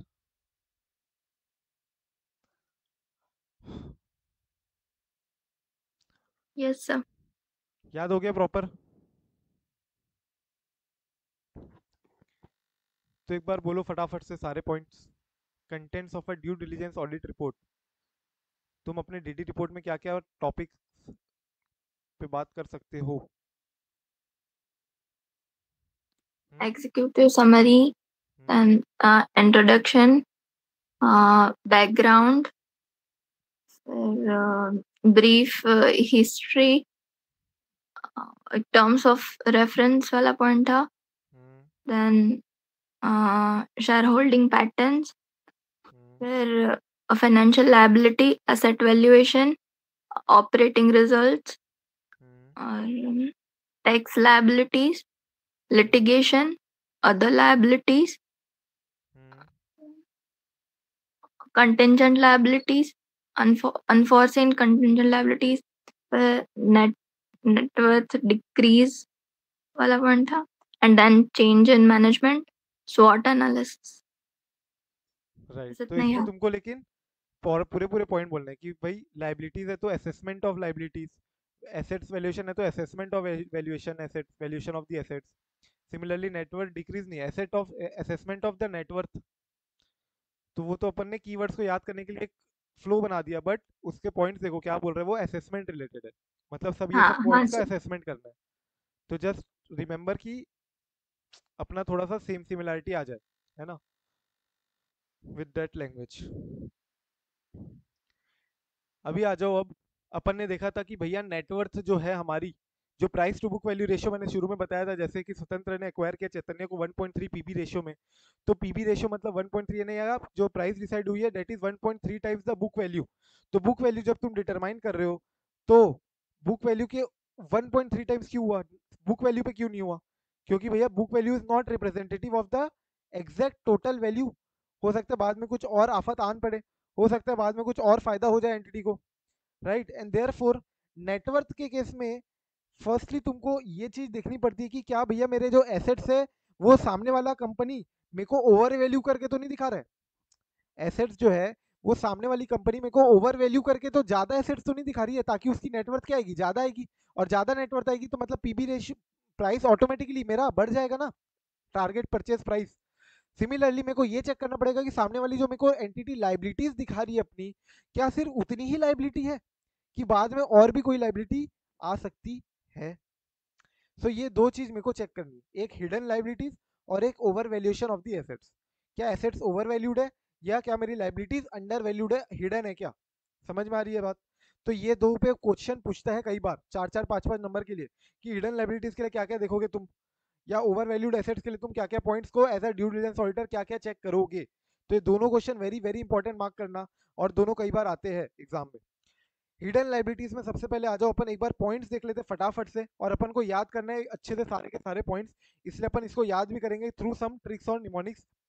तो देखो सबसे पहले तो क्या बोल रहे हैं कि एग्रीमेंट है तुम्हारा बायबैक करने का शेयर को एट अ स्टेटेड प्राइस, तो मान लो तुम्हारा अभी करंट मार्केट प्राइस चल रहा है 120 का, और तुमने ऑलरेडी बायबैक करने के लिए बोल के रखा है 150 में, तो तुम्हारा क्या ये 30 रुपए एडिशनल लाइबिलिटी नहीं है क्या?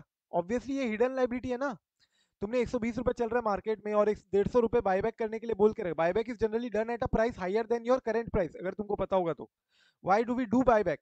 बायबैक करते क्यों है? रीजन क्या होता है बायबैक शेयर्स का? Why does entity carry out buyback? Buyback क्यों करती है एंटिटी? बोलो। उनका शेयर्स मतलब वापस ले, उनका जो शेयर होल्डिंग है वो जो डिस्ट्रीब्यूटेड है वो वापस लेने के लिए।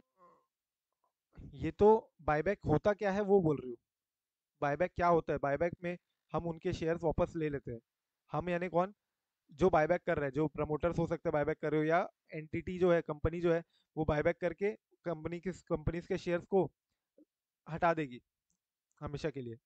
तो ये जो बायबैक होता है वो बता रहे हो, बट बायबैक करते क्यों है? एंटिटी करती क्यों है? शेयर कैपिटल रिड्यूस करने के लिए सर। सो एंटिटी हो सकता है प्रमोटर्स का स्टेक बढ़ाना चाह रही हो, ठीक है, वोटिंग पावर उनकी बढ़ाना चाह रही हो, या प्रमोटर्स ही चाहते हो हमारी यस। वोटिंग पावर बढ़े तो बाकियों का कम करे। बाकियों का कम कैसे करेंगे? वो उनके शेयर्स लेके एक्सटिंग्विश कर देंगे, हटा देंगे बैलेंस शीट में से। सिमिलरली बहुत सारे अलग अलग रीजन होते हैं। तुम अगर बहुत ज्यादा कैश रिच कंपनी हो तो कई बार डिविडेंड देना है कि बायबैक देना है, ये इसमें टैक्सेशन मैटर में भी इफेक्ट आता है, राइट? कि डिविडेंड पे ज्यादा अलग टैक्सेशन है, बायबैक में अलग टैक्सेशन है। तो तुम्हारे लिए बायबैक सूटेबल है कि बोनस तो नहीं, ऑब्वियसली तुमको कैश देना है ना, तो कैश में या तुम डिविडेंड दे सकते हो या तो तुम उनके कुछ शेयर बायबैक कर सकते हो। तो cash rich companies generally carries out buyback. जैसे एग्जांपल आईटी कंपनीज, इन्फोसिस ले लो, विप्रो ले लो, राइट? इनके बायबैक ऑफर सुने होंगे तुमने। But very very important, buyback generally entity carry out उनके प्रमोटर्स का स्टेक बढ़ जाए, या फिर एंटिटी, सबसे इंपॉर्टेंट रीजन होता है बायबैक करने का, अपने शेयर की औकात दिखाना। अपने शेयर की औकात दिखाना मतलब ऑलरेडी अगर समझो तुमको पता है कि मेरे शेयर की औकात है ही नहीं 130 रुपए, मेरे शेयर की कम से कम चलनी चाहिए 160 170 रुपए, या 120 के है ही नहीं मेरी औकात, 150 तो अभी मेरा वैल्यूएशन होना ही चाहिए मार्केट में, लेकिन वो आ नहीं रहे। तो वो मार्केट का वैल्यूएशन एक है ना, इफेक्ट होता है, एक कैटलिस्ट इफेक्ट बोलते हैं अपन इसको, कि जब कोई न्यूज आएगी अच्छी तो हर हर शेयर प्राइस भागेगा, तो फिर वो रुकेगा नहीं। जैसे अभी तुमने सुना होगा पीएसयू कंपनीज के लिए, कंपनीज के स्टॉक प्राइस देखे होंगे, राइट? सो ये जो कैटलिस्ट इफेक्ट है वो आएगा तब भागेगा, लेकिन मेरे को उसका ध्यान उतना वेट नहीं करना है, वो कब आएगा पता नहीं, कितना टाइम लग जाए, मेरा कब रिजल्ट एकदम अच्छा है तब लोगों को समझ में आए मेरी असली दाम क्या है। तो मैं अपनी औकात दिखाने के लिए बायबैक करता हूँ, कि मैं जब अगर अपने शेयर 150 रुपए में बाय कर रहा हूँ तो मेरी प्राइस 120 क्यों चल रही है भैया? शेयर प्राइस को, शेयर मार्केट को मेरी प्राइस की औकात दिखाना। तो generally buyback is done at a price higher than the current market price, वरना सामने वाला जो है शेयर होल्डर वो क्यों बेचेगा तुमको? समझ लो, एंटिटी को क्यों बेचेगा? उसके पास भी तो कुछ मोटिवेशन होना चाहिए ना बेचने का वापस। So agreement to buy back the share stated at a price which is generally higher than the current price, and therefore this will be what? This will be a hidden liability हो गई तुम्हारी। Product claims हो गए तुम्हारे, warranties हो गई, right? तो ये सब तुमने बेचा, जब माल बेचा तभी तुमने वारंटी के लिए भी तुम्हारी जाती है माल, जब तुम बेचते हो तो हो सकता है 1 साल की वारंटी तुम देते हो, तो ये 1 साल की वारंटी है, तुमने इसके लिए प्रोविजन नहीं बनाया, अगर मान के चलो तो ये प्रोविजन नहीं बनाया, तो इसके कारण मेरी जो लाइबिलिटी आएगी तो ये मेरी बुक से जाएगी, ये मेरे प्रॉफिट एंड लॉस को हिट होगा, एंड इसलिए ये मेरे लिए एक और फ्यूचर में हिडन लाइबिलिटी हो सकती है। अनफंडेड ग्रेच्युटी या सुपर एन्यूएशन या लीव सैलरी लाइबिलिटीज, जैसे तुमको पता होगा, तुमने पढ़ा होगा India 19 I think PVDBO, present value of defined benefit obligation. तो पीवीडीबीओ है जो तुम्हारा, तो उसमें तुमको पता होगा कि तुमको जो लाइबिलिटी है तुम्हारी, उसके लिए तुम कुछ प्लांट एसेट में भी इन्वेस्ट करते हो, राइट? प्लांट एसेट याद आ रहा होगा तुमको अगर, तो प्लांट एसेट में जो तुम डालते हो, date is what? Debt is funding your liabilities. की बात चल के जो जो लाइबिलिटी आएगी मेरी, ये मैं इसको पेमेंट कहाँ से करूंगा? जो मैंने प्लांट एसेट में से इन्वेस्टमेंट किया था उसी में से निकाल के इधर पेमेंट करूंगा। प्लांट एसेट में से जो मैंने इन्वेस्टमेंट की थी उसी में से निकाल के मैं इसको पेमेंट कर दूंगा लाइबिलिटी को, मेरी gratuity liability, that is called as what? Funded liability. But if it is unfunded, मतलब तुमने प्लांट एसेट, कई बार तुमने देखा होगा प्लांट एसेट नहीं रहते हैं, so if it is unfunded gratuity, superannuation, कोई भी तुम्हारी लाइबिलिटी है, सो हो सकता है बाद में ये तो मेरी ही लाइबिलिटी आएगी ना, बाद में ग्रेच्युटी इंप्लॉइज को मेरे को ये देना पड़ेगा। सो if it is unfunded that is again a hidden liability. Huge labour claims चल रहे हैं अंडर नेगोशिएशन, लेबर के साथ बातचीत चल रही है लेकिन अभी तक फाइनल हुआ नहीं है, दिस इज अंडर नेगोशिएशन, तो बाद में जब नेगोशिएशन कंप्लीट हो जाएगा तो मेरी लाइबिलिटी आ सकती है। Unresolved labour litigation, similarly labour court में कोई मामला चल रहा है तुम्हारा, कोई केस लॉ चल रहा है, लेबर कोर्ट, कंपनी में है कुछ सब्सिडरी को उसने सोल्ड किया होगा, सेल किया होगा, कोई कंपनी ने, मान लो मैंने अपनी कोई सब्सिडरी तुमको सेल कर दिया, ये बोल के कि कल चल के सब्सिडरी में ये लाइबिलिटी तो है, अगर कोई और लाइबिलिटी भी आती है ना तो तुम मेरे को दे देना। कंपनी के बुक्स में अभी तो ये सारी लाइबिलिटी है, लेकिन कंपनी के बुक्स में अगर लाइबिलिटी के अलावा, बुक्स की लाइबिलिटी के अलावा कोई और लाइबिलिटी भी आती है तो भी वो तुम मेरे को ट्रांसफर कर देना। इतने कितने पीरियड, अगले 1 साल तक, अगले 1 साल तक। तो ये मैंने जो टाइम फ्रेम दिया जिसके तहत 1 साल तक कोई और लाइबिलिटी भी आ गई अगर कंपनी के ऊपर तो मेरे तरफ आ जाएगी, तो this is again a contingent liability ना, अगर वहां पे लाइबिलिटी आई तो मेरे को देखना पड़ेगा। Similarly show cause notice issue किया गया तुम्हारे ऊपर कि भैया बताओ क्यों हम तुम्हें टैक्स पेनाल्टी ना लगा दे, शो कॉज नोटिस इशू किया गया है।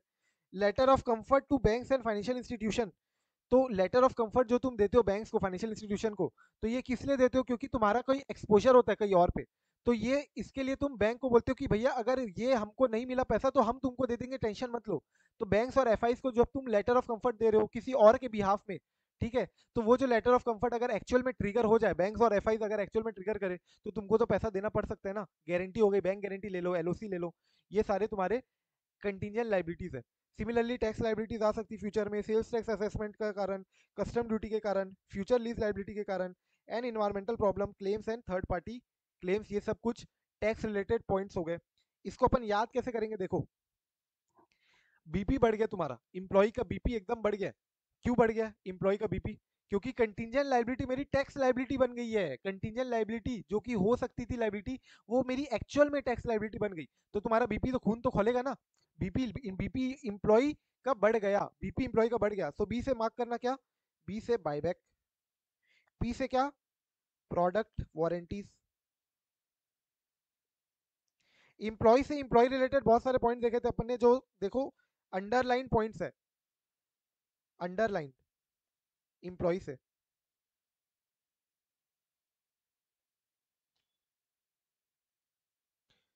फिर कंटिंजेंट लायबिलिटी से रिलेटेड अपन ने पॉइंट देखा, शो कॉज नोटिस इशू होना, राइट, कुछ सब्सिडरी को तुमने बेचा है ये बोल के कि भैया अगर कोई बाद में कोई लायबिलिटी आती है तो मेरे ऊपर ट्रांसफर कर देना, तो ये सारे मेरे कंटिंजेंट लायबिलिटी वाले पॉइंट हो गए। और टैक्स लायबिलिटी वाले पॉइंट देखा था अपन ने कि income tax assessment, custom duty, VAT वगैरह ये सब, तो ये तुम्हारे क्या हो गए, हिडन लायबिलिटीज। एक बार देख लो क्विकली वापस से। देन लास्ट टॉपिक अपना है ओवर वैल्यूड एसेट्स।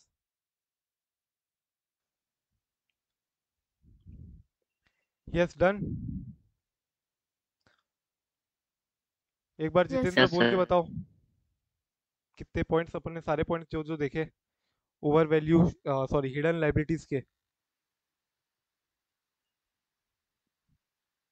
क्या क्या पॉइंट्स थे? सर बायबैक, हाँ बायबैक आएगा, अनफंडेड ग्रेचुइटी और ह्यूज लेबर क्लेम्स, लेबर से रिलेटेड पॉइंट और लेबर लिटिगेशंस, और कंटीजेंट लायबिलिटी जो है वो करंट लायबिलिटी में अगर कन्वर्ट हो गई, मतलब टैक्स लायबिलिटी में कन्वर्ट हो गई, तो वो तो अपनी स्टोरी है, वो तो अपनी स्टोरी है याद करने के लिए, बट कंटिंजेंट लायबिलिटी से रिलेटेड 2-3 पॉइंट बोलने तुमको।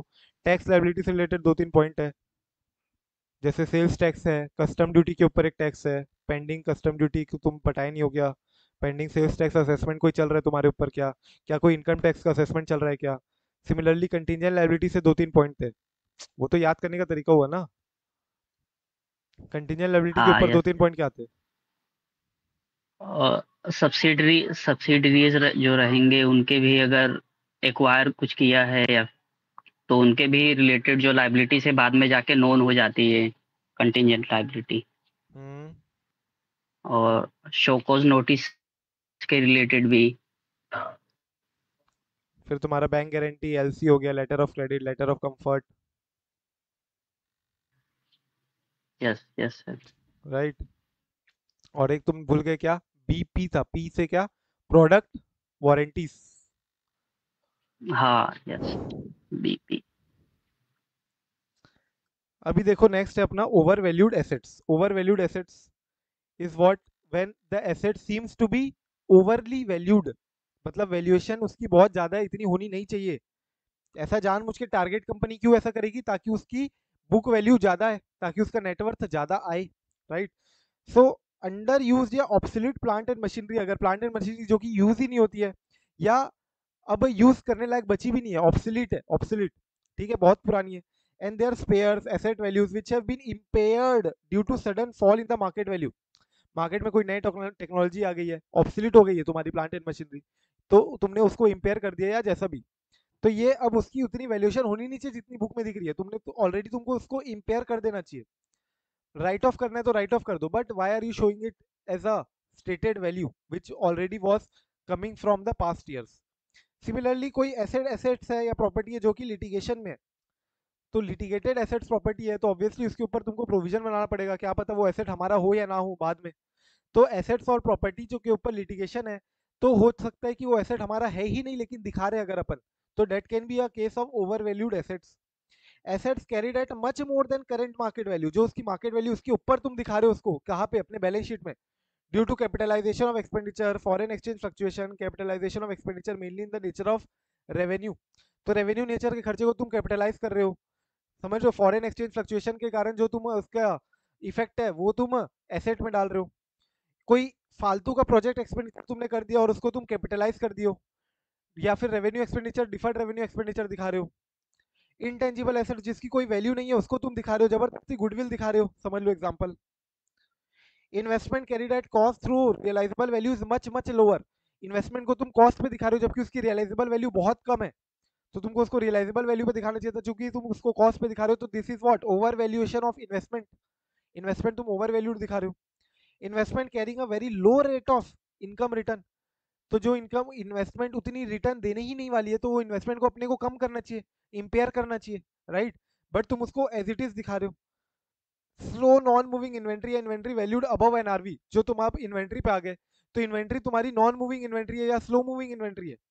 फास्ट मूविंग कंज्यूमर गुड्स तुमने सुना होगा ना, वैसी स्लो मूविंग इन्वेंट्रीज भी होती है कुछ, जो बहुत टाइम लगता है जिसको अपनी गैराज वेयरहाउस वगैरह से निकलने में, तो बहुत टाइम तक रहता है अपने पास, जिसके कारण वर्किंग कैपिटल बहुत टाइम तक फंसा हुआ रहता है, और अब वो हो सकता है ऑब्सोलीट हो गई है तो अब निकलेगी भी नहीं। या फिर इन्वेंट्रीज तुमने एनआरवी या कॉस्ट विचएवर इज लोअर पे वैल्यू करना पड़ता है ना, तो तुमने कॉस्ट पे वैल्यूएशन किया जबकि NRV is lower than the cost, NRV is lower than the cost, तो तुमको वैल्यूएशन किस पे करना चाहिए था, एनआरवी पे। Huge inventories of packing material with the name of the company, तो बहुत सारी इन्वेंट्री है जिसमें पैकेजिंग मटेरियल कंपनी का नाम पे लिखा हुआ है, अब कंपनी का नाम पे लिखा हुआ है पैकेजिंग मटेरियल, कंपनी का नाम लिखा हुआ है उसके ऊपर, तो हो सकता है अगर कुछ गड़बड़ हो जाए बाद में चल के, कुछ चेंजेस हो जाए कंपनी के नाम में या कुछ भी चेंजेस डेट पे जैसा भी एड्रेस में, तो जिसके कारण वो जो पैकेजिंग लेबल्स है, इन्वेंट्री जो है मेरी, वो सारी मेरी वेस्ट हो जाएगी ना, मेरे को नए नाम से, नए नए एड्रेस से, नए फोन नंबर से, जैसा भी हो सकता है यूज करना पड़े, तो वो मेरा जो स्टॉक पड़ा है वो सब बर्बाद हो जाएगा। डेटर्स तुम्हारे पैसे दे नहीं रहे लेकिन तुम उसको बुक वैल्यू पे दिखा रहे हो जबरदस्ती। Group company balance under reconciliation है लेकिन तुम उसको प्रॉपर दिखा रहे हो, रिकंसिलिएशन होने तो दो भैया, तो अब तुम देखो तुमको कितना पैसा मिलने वाला है कितना नहीं मिलने वाला है। तो कुल मिला के तुम उसको नॉर्मल अपना बैलेंस शीट में जो एसेट्स होते हैं ना उसमें क्लासीफाई कर दो। एक तो तुम्हारे टेंजिबल फिक्स्ड एसेट हो गए जैसे इनफ्रक्टियस प्रोजेक्ट एक्सपेंडिचर हो गया, डिफर्ड रेवेन्यू एक्सपेंडिचर हो गया, तुम्हारे प्लांट एंड प्रॉपर्टी एब्सोल्यूट हो गए, तो टेंजिबल फिक्स्ड एसेट की कैटेगरी में आ गए सब। फिर इनटेंजिबल्स में मैंने बताया था गुडविल नहीं है लेकिन जबरदस्ती गुडविल दिखा रहे हो। इन्वेस्टमेंट में मैंने बताया कि इन्वेस्टमेंट की जो कॉस्ट है वो more than the realizable value, और तुम उसको कॉस्ट में दिखा रहे हो, रियलाइजेबल वैल्यू में नहीं दिखा रहे हो। या फिर investment carrying low rate of return, investment carrying low rate of return. फिर करंट एसेट में तुमको दो पार्ट में डिवाइड करना है, एक तो तुम्हारा इन्वेंट्री और एक तुम्हारा डेटर्स। डेटर्स है अनकलेक्टेबल, याद है अनकलेक्टेबल, डेटर्स को तुम कलेक्टेबल मतलब पैसा ले नहीं पा रहे हो। और एक हो गया तुम्हारा group balance, group balance under reconciliation, under रेको। और इन्वेंट्री में भी दो पॉइंट थे, एक तो तुमने कॉस्ट और एनआरवी विचएवर इज लोअर में दिखाना था लेकिन तुमने कॉस्ट में दिखा दिया, है ना, एक इन्वेंट्री का एक वाला ये पॉइंट हो गया इन्वेंट्री वैल्यूड अबव एनआरवी, और एक हो गया slow non moving inventory.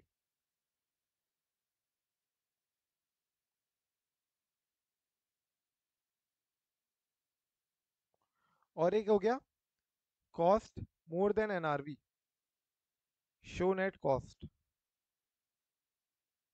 I hope it is clear for us to remember all the points, ठीक है।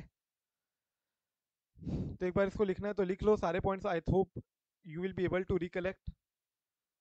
ये दोनों क्वेश्चन इंपॉर्टेंट थे, कई बार आता है, ये आया नहीं है आज तक, लेकिन आरटीपी नवंबर 21 में आया हुआ है, कभी भी आ सकता है एग्जाम में, ये कहीं पे भी नहीं आया, ना आरटीपी में ना एमटीपी में, कहीं पे भी नहीं आया। तो जो ड्यू डिलिजेंस प्रोसेस है एक बार देख लेना, एक बार देख लेना। टेस्ट अंडरस्टैंडिंग का नया क्वेश्चन है ये, तो नया क्वेश्चन को भी देख लेना स्वॉट एनालिसिस के ऊपर जो इन्होंने डाला है। फिर बाकी ये तो बहुत पुराना क्वेश्चन है, I don't expect this question actually to come, but since this was already covered in our practice manual earlier, ठीक है, बहुत पुराना क्वेश्चन था ये इंस्टीट्यूट का, इसलिए अपन ने एक बार देख लिया। एज इट इज पूरा का पूरा क्वेश्चन नहीं आएगा, कोई एक अंदर से कोई एक पॉइंट को जरूर पूछ सकता है, ठीक है। And then we did what, classification of due diligence, या फिर areas in which DD can take place. तो ये अपना कुल मिला के चैप्टर होता है ड्यू डिलिजेंस का over investigation. I hope you have done, नहीं है तो अभी कर लेना। And tomorrow we will be doing what, forensic audit, कल अपन करेंगे फॉरेंसिक ऑडिट, ठीक है। चलो बाय बाय, कोई डाउट? No sir. ठीक है देन।